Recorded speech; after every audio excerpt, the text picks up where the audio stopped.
Preparation is the most important that we can do as an event videographer. Pre-production, planning where to go, having the schedule, reaching out to the person in charge.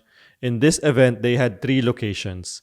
I have the scheduled and I typed all the addresses in my maps and see how many minutes apart. But sometimes, as much as I prepared myself and did all my homework, things just happened. So in this event, I was late.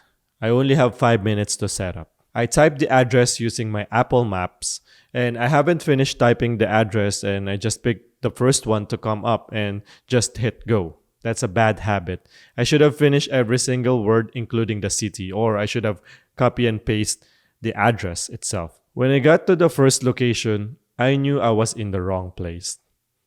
Who does their event in daycare? So I called the guy who's the AV guy before, and he told me he's not coming on day 1. He's gonna be on day 2 and day 3, but not on day 1. He told me to contact the person in charge for day 1. I got the address from the email that was sent to me and I copy and paste the address in Apple Maps. And I realized that the right address is not showing up in my Apple Maps. It should be in Edmonton, not St. Albert. So I'm 22 minutes away from the location. So I typed the name of the building, which was the Art Gallery of Canada, and it showed up in Apple Maps. If I use Google Maps, I can use the address and it will show me the 2 addresses. I should have relied on Google Maps. Once I got the right address, I saw that I only had 5 minutes before the event started.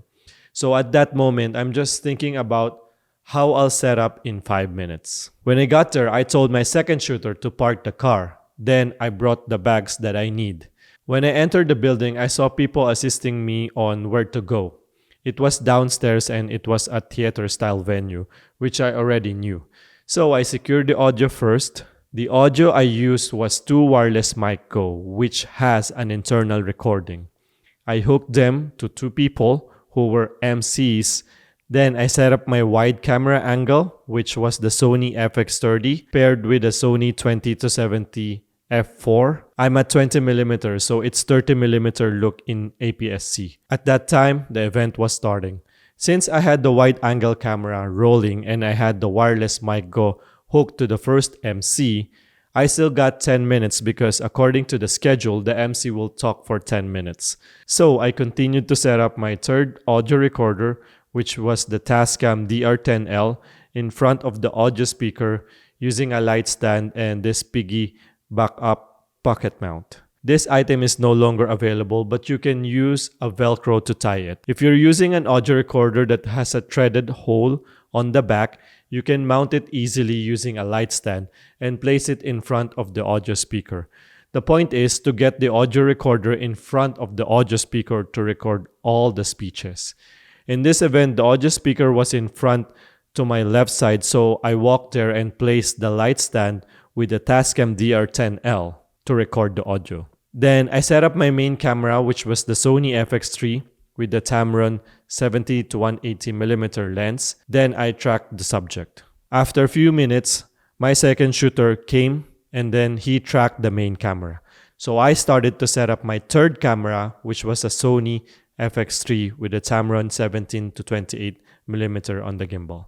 Regarding lights, I couldn't set up my lights because the event already started and I didn't want to create any distractions. Setting up the lights was not anymore my priority because I was late. If I wasn't late, I'd put my 2 lights on both sides. Since the direction of the room light is pointing downwards, the light is creating this raccoon eye. But lighting was my least priority because it's my fault. I should have been there early. It is what it is, guys. I can't take back the time, but I still got lucky because I still had 5 minutes to hook my 2 wireless mic Go and set up my wide camera. I realized that I was 7 minutes away from the hotel I was staying at. If I got the right address, I would have an hour to set up and I wouldn't use the wireless mic Go. Going back to audio, after 10 minutes when the event started, I saw the AV guy. I didn't know he was in the back room. I didn't know the audio room was in the back room because this was the first time I've been in this location. I assumed that I wouldn't be able to see him because the event already started, and in my experience, if they were using the in-house audio equipment, the AV guy is early and difficult to find. But in this event, I saw the AV guy and I approached him and I whispered to him, "Hey man, is it too late to hook my audio recorder to your soundboard?" And he replied, "Yes, sorry man." I said, "Okay, thanks," and I walked away. I didn't get disappointed because it was my fault and I should have been there early. I'm okay with the Tascam DR10L in front of the audio speaker, and I knew it would last longer than 3 hours because the event was 3 hours long.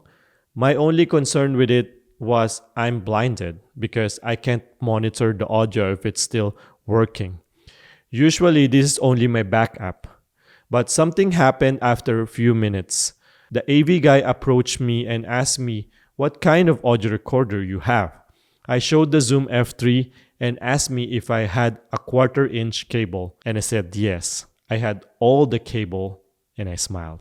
So guys, it's very important to have all the cables with you and be familiar with the words regarding audio. That way the AV guy or the DJ respects us videographers because we came prepared and we know what they're talking about. When I was starting, I didn't know those words. I encountered DJs who weren't nice to me, and I don't blame them because I was a new videographer and I didn't know what I was doing. That's why I still have labels on my cables, and based on my experience, there are only 4 cables I commonly use when plugging my audio recorder into the soundboard. So we tried to plug my audio recorder into his soundboard using a 1/4-inch and it didn't work. Guys, we were doing this while the event was happening. Next, he asked me if I was okay plugging in the headphone jack and I said yes, absolutely. So I gave him a 3.5mm cable. If I was early, I wouldn't choose to use a headphone jack to record the audio speeches because in my experience, the quality isn't that good. Like there's a lot of noise. It's not that clean. But since I was late, I have no right to demand anything. And I knew he didn't want me to offer headphone jack, but since the event was already starting, he had no choice and I had no choice. Usually, if I had the choice, I always wanted to use XLR connector. Here's what I got from the headphone jack. They always have more energy than anyone else in the room. You can gather a dozen people, and then you put Adam in front, and he's just gonna own it. It's clean, man. I got lucky. And here's from the wireless mic go. They always have more energy than anyone else in the room. You can gather a dozen people, and then you put Adam in front, and he's just gonna own it. Now, I can get away from using the wireless mic go, but I didn't like the idea of passing around the wireless mic go to a person and to another person. At this event, there are a lot of speakers, so I wouldn't bother to do that. It will be difficult for the people or for myself, and that's not professional. That's why I set up the Tascam DR10L using a light stand in front of an audio speaker so I could get all the speeches from different people. Here's the audio sample of the Tascam DR10L in front of a speaker. They always have more energy than anyone else in the room. You can gather a dozen people, and then you put Adam in front, and he's just gonna own it. Right? He's bringing more every single time, and I believe that's because they know where they're going, they know what they want, and they're Moving on to the second location.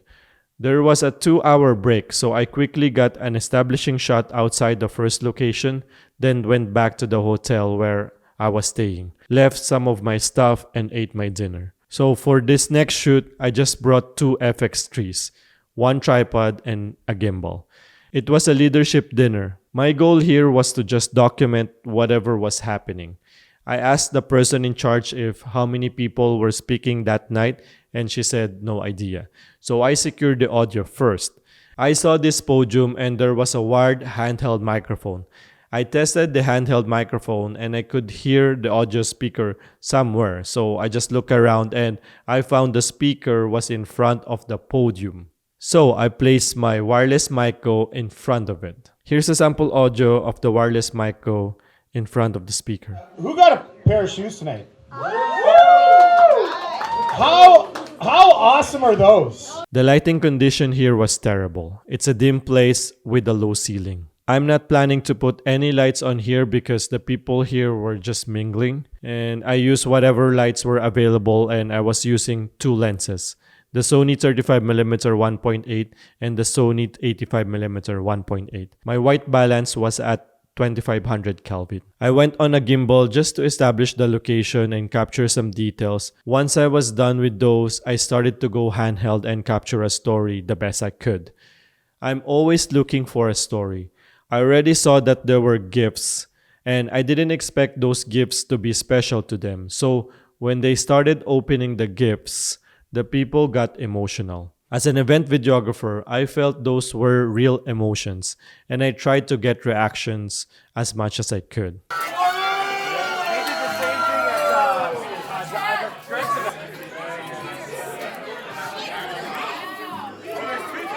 What can you say? What can I say? Thanks, Steve. You just got to get to 150K. I'm done. Chad, sorry. Wow. What can you say, Chad? I'm not speechless a lot, but I'm kind of speechless right now. Get to the Leadership Council. This is unbelievable.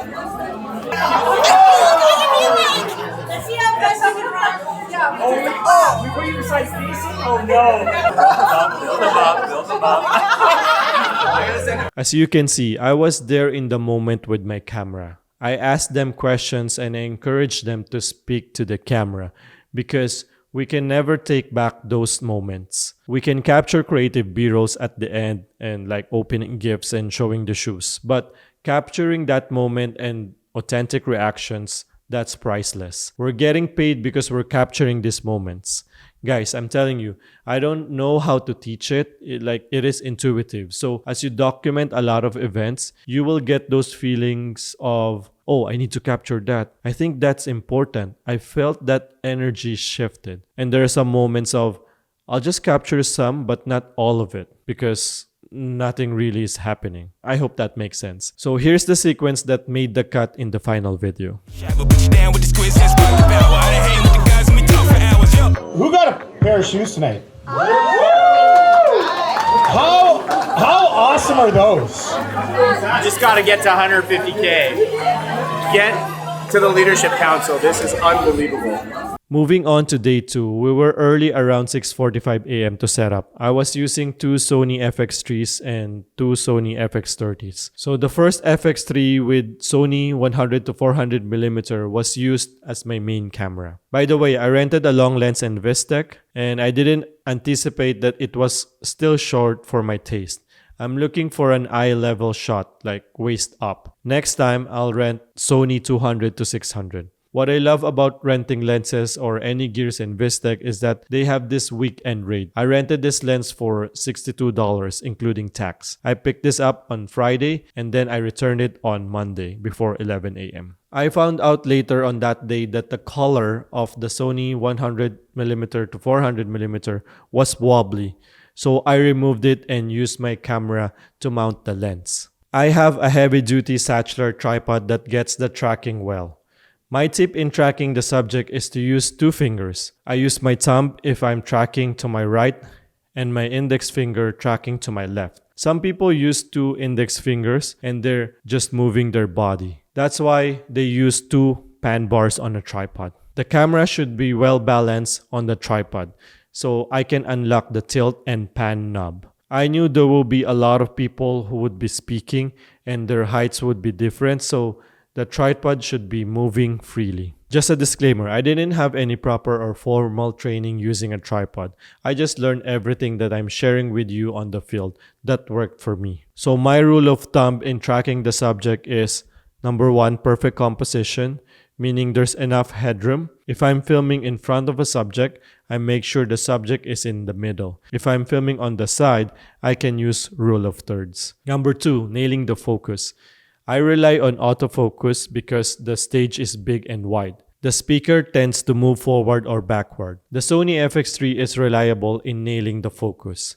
If the subject is not moving, I use manual focus. Number 3, smooth and steady shot, not wobbly. So before the event, I asked the person in charge if I could have a riser for my 2 cameras. In my experience, AB Production can provide the riser for us videographers if we requested it early. For this event, they asked me if I was okay sharing the riser with them and I replied yes, of course. Now, sharing a riser was a bit challenging because if someone was climbing up the riser, we could see the camera wobble. If the person beside me starts to move or walk on the riser, the camera wobbles. But the person next to us who also controls their camera noticed that we just had to be careful when we were on the riser. Riser is a great tool so no one can block our shots. The second camera was the Sony FX30 with Tamron 28-75mm lens, and this was my wide-angle camera. No tracking is needed. I also set up my third camera, which was the Sony FX30 with the Tamron 70-180mm at the left side of the stage to get the side profile of the speaker. And I was the one tracking this camera after I did some gimbal shots, which was my fourth camera. I was using Sony FX3 with the Tamron 17-28 for establishing shots and mixing it with the Sony 55mm 1.8 for reaction shots. Moving on to the audio setup. Since I worked with this AV production last year, I already knew the owner and his team. Last year, I had a problem isolating the speeches from the music because the music they were using had vocals to it. So this year, I requested that they give me a feed that doesn't have the music, speeches only. They agreed and offered me the XLR cable. We tested it and it's working so well. Then I used my Sennheiser AVX MKE2 and used the transmitter with a 3.5mm cable and connected it to the line out of my Zoom F3. So I removed the lavalier microphone and I replaced it with the 3.5mm cable.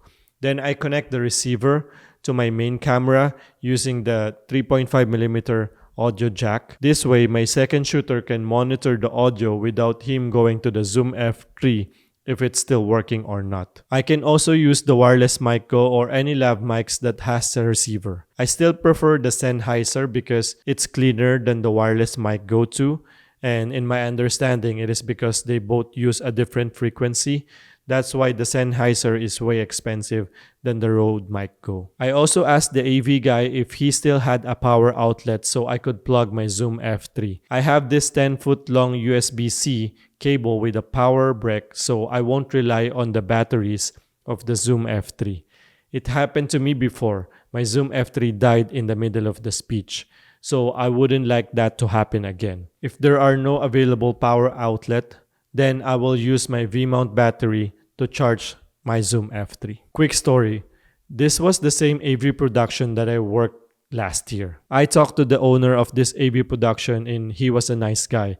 And I was just asking him questions about audio visuals.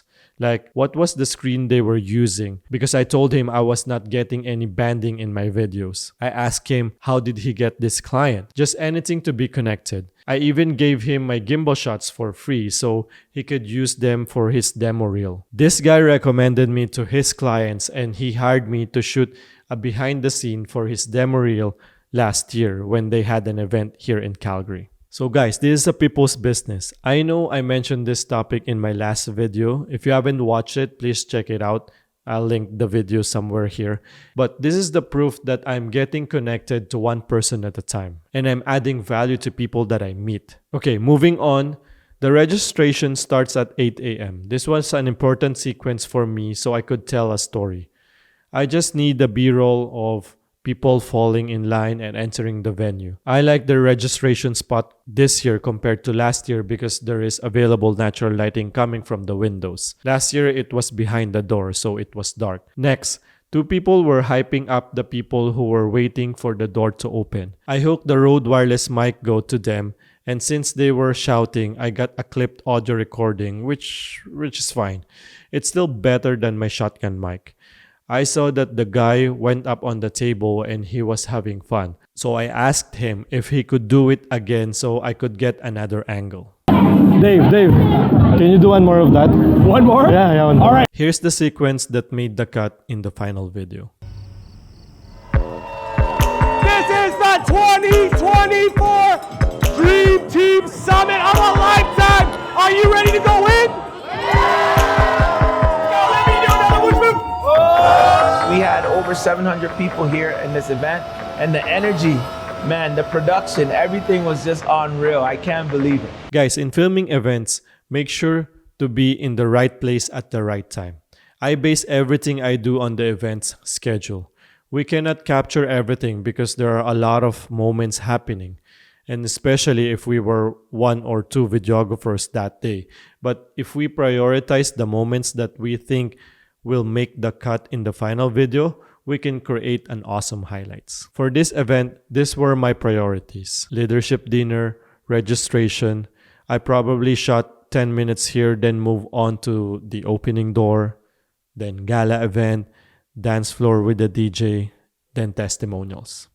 Moving on to gala night. The production for this one was unreal. The only thing that I forgot to do here when they were dancing was to set up my light so that I can light their face. I should have told my second shooter to control the lighting every time I'm filming somebody on a dance floor. Moving on to day 3. Day 3 was the easiest because we just need to film all the speakers and nothing important was happening. That's why I chose this day to fly my drone. I'm using the DJI Mini 3 Pro, and this drone is my favorite drone of all. I had the DJI Air 2S before, and that drone was very loud and creates attention to people. But the Mini 3 Pro is a silent drone. So I went behind the stage because I saw there was an exit door and started flying my drone. Day 3 was the right time for me to fly the drone because we have a sunny weather. 2 days ago it was snowing, but today was a beautiful day. Once I got my daytime shot, my next flight of drone was around 7 p.m. after sunset, and I just waited for the light building to turn on. I wanted to get a drone shot at night, but there should be a little light from the sun. The mistake I made before in getting a night shot was flying when it's dark. That's why I got a lot of noise in my footage. But this time it was perfect. I was inside my car in a parking lot when I flew my drone. So guys, I hope you find this video valuable. If you have any questions, please let me know in the comment section. Thanks for watching, so we'll see you guys soon.